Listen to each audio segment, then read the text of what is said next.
The winter of 1847 was particularly cruel in the small town of Cedar Ridge, Wyoming Territory. Snow fell relentlessly, blanketing the wooden buildings and muddy streets in a thick white shroud. The wind howled through the gaps in the poorly constructed shanties, carrying with it the bitter cold that seemed to seep into every corner of the frontier settlement. On the outskirts of town, where the respectable folk rarely ventured, stood a ramshackle boarding house run by the Harrington family. It was here that young Emma lived, though lived was perhaps too generous a term for her existence. At barely 8 years old, she was more servant than child, her small hands raw from washing clothes in icy water and scrubbing floors until they gleamed. "Worthless girl!" Mrs. Harrington's shrill voice cut through the morning air like a whip. "I can't even fetch water without spilling half of it. What good are you?" Emma stood trembling in the doorway, her thin dress offering little protection against the cold. The bucket in her hands was indeed only half full, the rest having frozen to her fingers as she struggled to break through the ice at the well. Her lips were blue, her bare feet numb against the frozen ground. "Please, ma'am." The well was frozen solid. I tried my best to... The slap came swift and hard, sending Emma sprawling into the snow. The remaining water spilled across the porch, immediately beginning to freeze in the frigid air. Mrs. Harrington loomed over her, face twisted with disgust. "Your best ain't worth spit. Your ma knew it when she left you here, couldn't pay her debts, couldn't feed her own child, left you as payment for what she owed, and I've regretted taking that deal every day since." Emma's eyes filled with tears that froze on her cheeks. She had no memory of her mother, only vague impressions of warmth and a lullaby she could no longer fully recall. The Harringtons had taken her in 3 years ago, and each day since had been a struggle for survival. "Get up," Mr. Harrington appeared in the doorway, his breath reeking of whiskey despite the early hour. "We got paying customers coming for breakfast, and they don't want to see your sorry face. Get to the kitchen and help Martha with the cooking." Emma struggled to her feet, her small body shaking violently from the cold. As she moved toward the door, Mrs. Harrington grabbed her arm with cruel fingers. "And don't think you'll be getting any breakfast yourself. Worthless mouths don't get fed in this house. You can have the scraps when the paying folks are done, if there are any." Inside the boarding house, the warmth from the large iron stove in the kitchen should have been a relief, but Emma's frozen limbs burned painfully as feeling returned to them. Martha, the cook, was a large woman with kind eyes who often snuck Emma bits of food when the Harringtons weren't looking. Today, however, she kept her gaze averted, stirring a large pot of porridge with mechanical movements. "Martha," "No," Emma whispered, moving to help with the heavy iron skillet. "Hush, child," Martha murmured, glancing nervously toward the door. "They're in a worse mood than usual. The bank man came yesterday. They're behind on payments again." Emma understood what this meant. When money was tight, the Harringtons' cruelty intensified. She had learned to make herself as small and invisible as possible during these times, but it was never enough. Across town, in a modest but well-maintained cabin near the lumber mill, Samuel Morrison sat alone at his kitchen table. The morning light filtered through frost-covered windows, illuminating the empty chair across from him. It had been 2 years since cholera had taken his wife, Margaret, and their infant son, yet he still set 2 places for breakfast each morning, unable to break the habit. At 42, Samuel was considered old by frontier standards, his dark hair streaked with premature grey from grief and hard work. He owned the lumber mill that employed half the men in Cedar Ridge, but wealth had brought him no comfort. The large house felt like a tomb, each room echoing with memories of laughter that would never return. He pushed away his untouched plate of eggs and stood, reaching for his heavy wool coat. The walk to the mill would do him good, he reasoned. Work was the only thing that kept the ghosts at bay. The streets of Cedar Ridge were beginning to stir as Samuel made his way through town. He nodded to the few people he passed, but didn't stop to talk. Since Margaret's death, he had become something of a recluse, known for his fairness as an employer, but distant as a neighbor. "Morning, Mr. Morrison," called out Tom Bradley, the blacksmith. "Cold one today." "That it is, Tom," Samuel replied, barely slowing his stride. As he passed the Harrington boarding house, a commotion caught his attention. Through the swirling snow, he saw a small figure being roughly pushed out the front door. The child, for it was clearly a child, tumbled down the porch steps and landed hard in a snowbank. "And stay out!" Mrs. Harrington's voice carried clearly through the cold air. "Come back when you've earned your keep, maybe a day in. The cold will teach you to be grateful for what you've got." The door slammed shut with finality.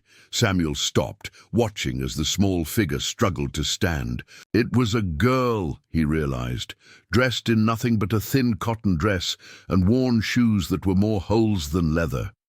She couldn't have been more than 7 or 8 years old.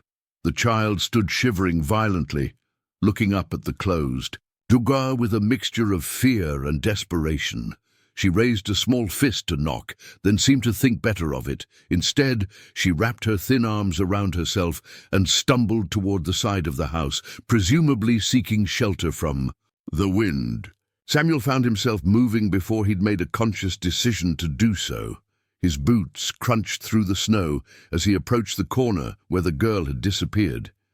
He found her huddled against the wall, trying to squeeze herself into a small space where the roof overhang provided minimal protection from the falling snow.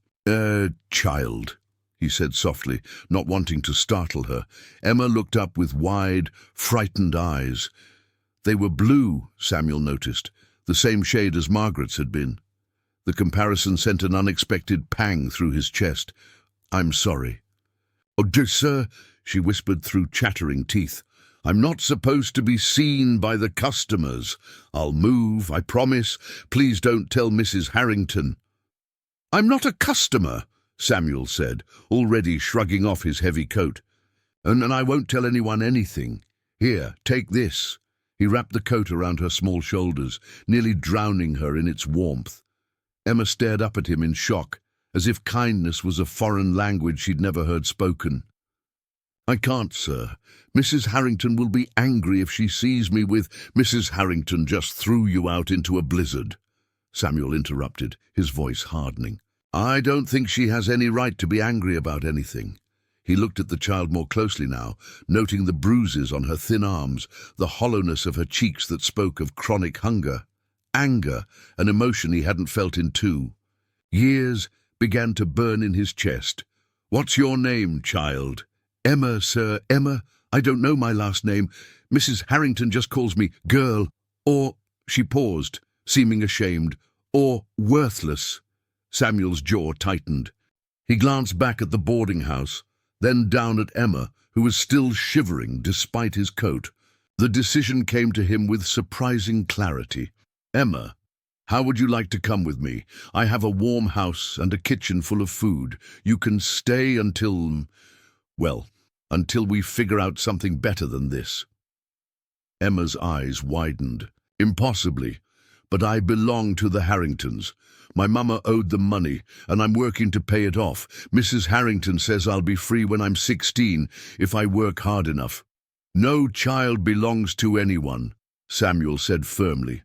That's not how debts work, and it's certainly not legal, even out here. You're coming with me." The walk to Samuel's house was the longest and shortest journey of Emma's young life. Long because her frozen feet could barely carry her through. The deep snow, short because she feared that at any moment she would wake from this impossible dream. The man beside her, Mr. Morrison, he'd told her to call him, kept a protective hand on her shoulder, guiding her through the drifts. His house, when they reached it, seemed like a palace to Emma. It was built of solid timber, with real glass windows and a painted front door. Inside, warmth enveloped her like a mother's embrace, though she could barely remember what that felt like.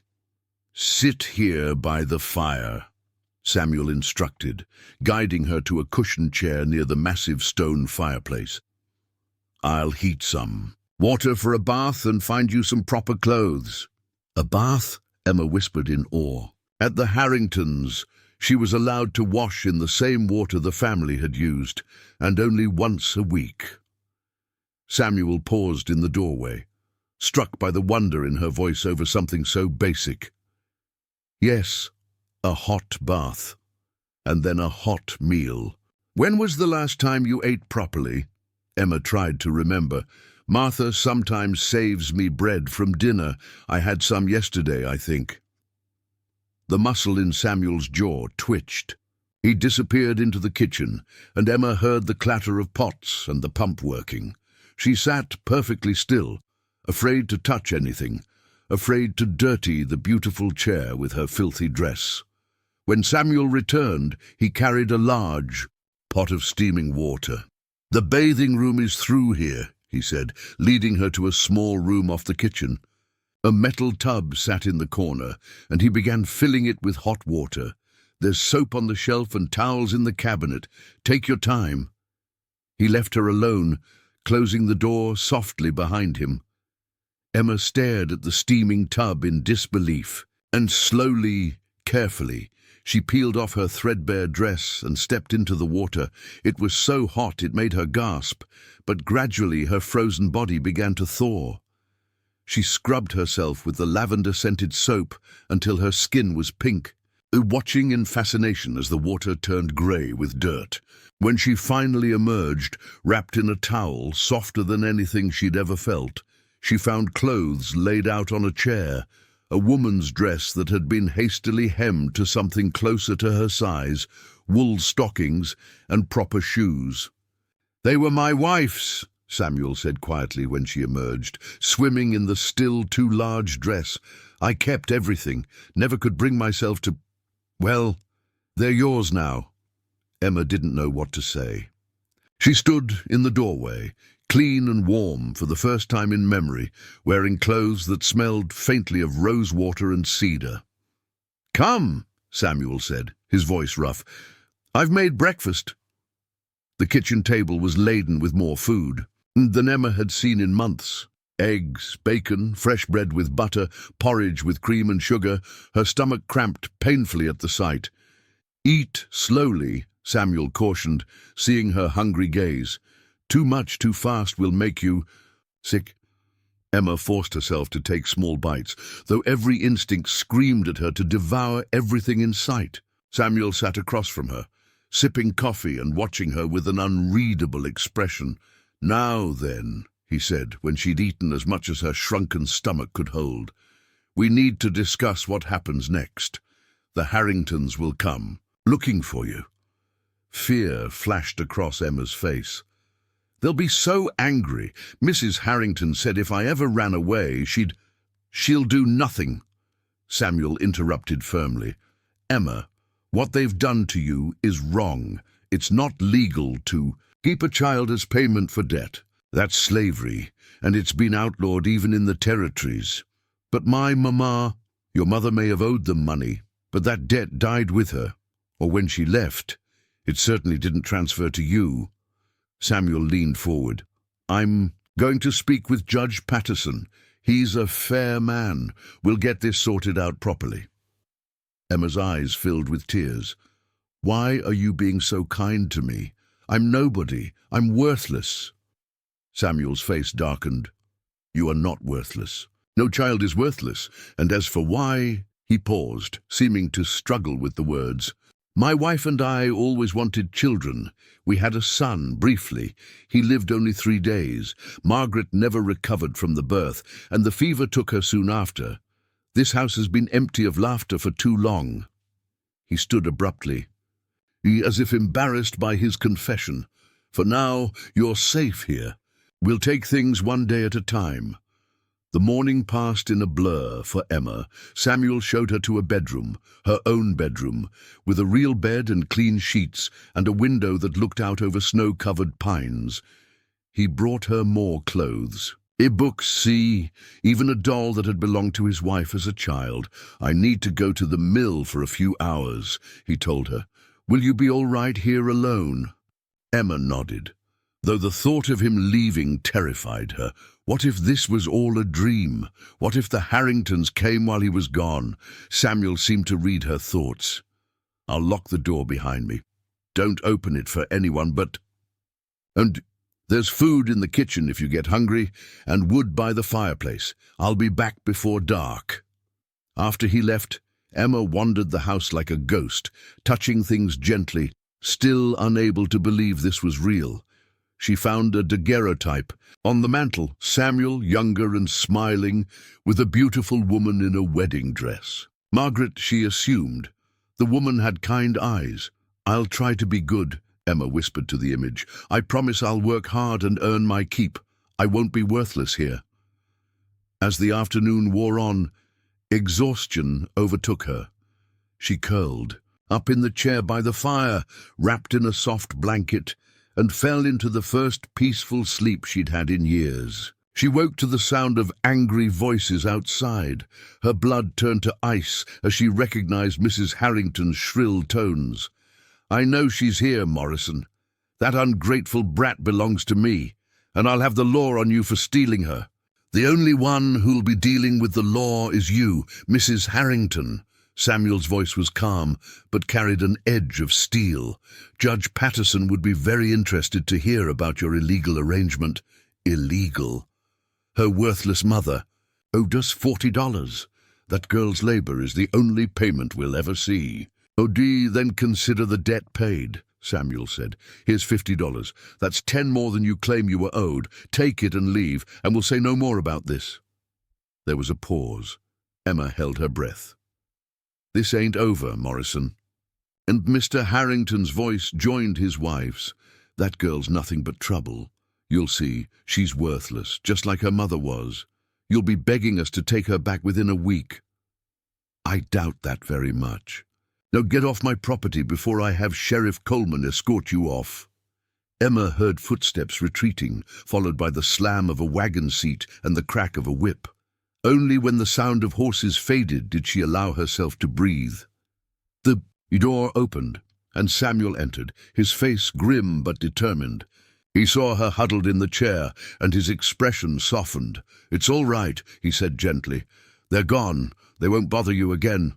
You paid them, Emma whispered. $50 is so much money. It's a small price for doing what's right, Samuel replied, and considerably less than what I pay my workers in a month. Don't worry about the money, Emma. That's not your concern.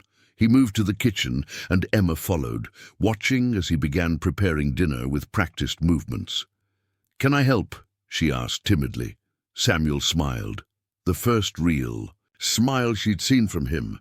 Do you know how to peel potatoes? Emma nodded eagerly. Yeah, I helped Martha in the kitchen all the time. They worked side by side in comfortable silence, and for the first time in her short life, Emma felt something she couldn't quite name. It would be years before she recognized it as belonging.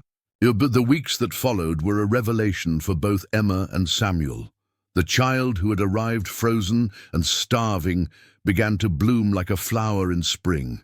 Her hollow cheeks filled out, her eyes lost their haunted look, and most remarkably, the house began to fill with something it had lacked for 2 years: laughter. Samuel discovered that Emma was bright, eager to learn, and possessed of a quick wit that delighted him. He began teaching her to read and write properly, amazed at how quickly she absorbed everything. In the evenings, they would sit by the fire, Emma practicing her letters while Samuel read aloud from his collection of books. Mr. Morrison, Emma said one evening, about a month after her arrival. Why don't you have any workers at the house? The Harringtons always said rich folks had servants. Samuel looked up from his newspaper. I had a housekeeper for a while after Margaret died, but I preferred the solitude. I suppose I was punishing myself. For what? He was quiet for a long moment, for surviving when they didn't, for failing to save them. The doctor said there was nothing I could have done, but knowing and believing are two different things. Emma set down her slate and moved to stand beside his chair. I'm glad you survived, she said simply. Otherwise, who would have saved me? Samuel's throat tightened. He reached out and gently squeezed her shoulder. Perhaps we saved each other, little one. As winter gave way to spring, the town of Cedar Ridge began to take notice of the change in Samuel Morrison. But, he smiled more, stopped to chat with neighbors, and was even seen at church with Emma beside him, dressed in pretty dresses he'd ordered from the general store catalogue. Not everyone approved. The Harringtons spread poisonous gossip whenever possible, suggesting improper motives for Samuel's kindness, but their influence was limited. Too many people had witnessed their cruelty over the years, and Samuel's reputation was sterling. Judge Patterson made it official in April, drawing up papers that made Samuel Emma's legal guardian. It's not a formal adoption, he explained to them both in his office. That would require knowing more about Emma's origins, but this gives Mr. Morrison all the legal rights and responsibilities of a parent. Is that what you want, Emma? The judge asked kindly. To stay with Mr. Morrison? Emma's answer was immediate and fervent. Yes, sir. More than anything. As they walked home from the courthouse, Emma slipped her hand into Samuel's. Or does this mean I can call you something besides Mr. Morrison? Samuel's step faltered slightly. What would you like to call me? Emma was quiet for a moment. I never had a pa. I don't even remember having a mama. Not really. Would. It'd be all right if I called you pa. Samuel stopped walking entirely. He knelt down in the dusty street, bringing himself to Emma's eye level. His eyes were suspiciously bright. I would be honored, he said roughly. Emma threw her arms around his neck, and Samuel held her tight, feeling something broken inside him finally begin to heal. The summer of 1847 brought prosperity to Cedar Ridge and to the Morrison household. Samuel's mill thrived, and he used the profits to improve not just his own life, but Emma's education. He hired Mrs. Whitman, the widow of the former schoolmaster, to tutor Emma in subjects beyond his own knowledge, arithmetic, geography, and even a bit of French. She's remarkable, Mrs. Whitman told Samuel one afternoon. Her mind is like a sponge. With proper education, she could do anything, become a teacher herself, perhaps, or even attend one of those female seminaries back east. The idea planted itself in Samuel's mind. Emma deserved every opportunity, every chance that had been denied her in her early years. On Emma's 9th birthday, they had chosen September 1st, not knowing her actual birth date. Samuel surprised her with a party. He invited the few, children in town, whose parents weren't influenced by the Harringtons, gossip, Mrs. Whitman, and several of his workers' families. Emma stood in the parlor, wearing a new blue dress that matched her eyes, staring in wonder at the cake Mrs. Whitman had baked. Is this all for me? She whispered. All for you, Samuel confirmed. Every birthday from now on will be celebrated properly. We have a lot of lost time to make up for. As the children played games and ate cake, Samuel watched from the doorway, a contentment he hadn't felt in years settling over him. The house was full of life again, full of the laughter of children and the warmth of community. That evening, after the guests had gone and Emma had been tucked into bed with her new doll and books, Samuel sat on the edge of her bed. Pa? Emma said sleepily. Can I ask you something? Always. Do you think my real mama loved me, even though she left? Samuel considered his words carefully. I think sometimes people face impossible choices. Your mama was probably desperate, maybe sick or in trouble. Leaving you with the Harringtons might have seemed like the only way to keep you fed and sheltered. It wasn't right what happened to you there, but I don't think she could have known how they would treat you. Emma nodded slowly. I like to think she loved me, but even if she didn't, I have you now, and that's enough. Samuel's heart swelled. Ah, you'll always have me, Emma. I promise you that. As autumn arrived, bringing with it the first anniversary of Emma's rescue, Samuel made a decision. He called his lawyer from Denver and began the process of formally adopting Emma and changing his will. If anything happened to him, she would be provided for, protected. The Harringtons had left town during the summer, driven out by debt and disgrace. Their boarding house stood empty, a reminder of darker days that Emma rarely thought about anymore. On a crisp October morning, Samuel and Emma stood in the cemetery, placing fresh flowers on Margaret and baby James's graves. It was something they did together each week, Emma's idea to honor the family Samuel had lost. I think they would have loved you, Samuel said quietly, watching Emma arrange the wildflowers she'd picked. I hope so, Emma replied. I tell them about our days sometimes, when we visit, so they know you're not alone anymore. Samuel pulled her close to his side. Neither of us is alone anymore. As they walked home through the streets of Cedar Ridge, Emma chattering about her lessons and plans for the Christmas pageant at church, Samuel reflected on the strange turns life could take. He had thought his capacity for love had died with Margaret and James. He had resigned himself to a life of solitude and work. But on a bitter winter morning, a worthless child, no, a priceless child, had been thrown into the snow, and in saving her, he had saved himself. The Morrison household became known throughout Cedar Ridge as a place of warmth and welcome. Samuel's business continued to prosper, but more importantly, his home prospered with love, laughter, and the bright presence of a little girl who had been called worthless, but had proved to be worth everything. Emma grew strong and smart and kind, carrying with her always the knowledge that she was chosen, wanted, loved. And Samuel, the lonely widower who had thought his life was over, discovered that sometimes the family you choose is even stronger than the family you're born to. In the end, they had both been abandoned in their own ways, Samuel by death, Emma by desperation. But in finding each other, they had found home.